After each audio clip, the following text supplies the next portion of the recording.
This is where where I'm at with the driveway. Chickens came down and scattered it around a little bit, but plenty of hay. This thing's gonna have to be pulled apart and settled down. Got some little grass seeds coming up, so that's good.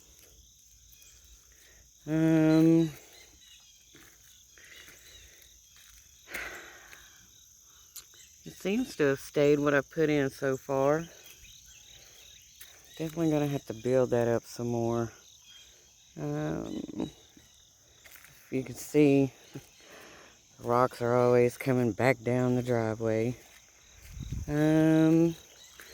Put these in to catch what comes down the hill this way. I'm hoping that'll help. Chicken's busy again. And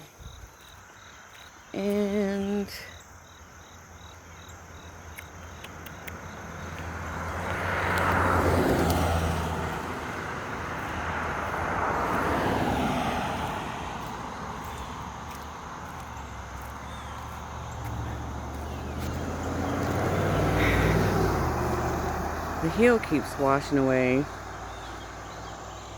I've dug this out a couple times, but I'll dig that out again right there and throw it over there. And hopefully this will work. It's a time thing. Time and energy. Yeah.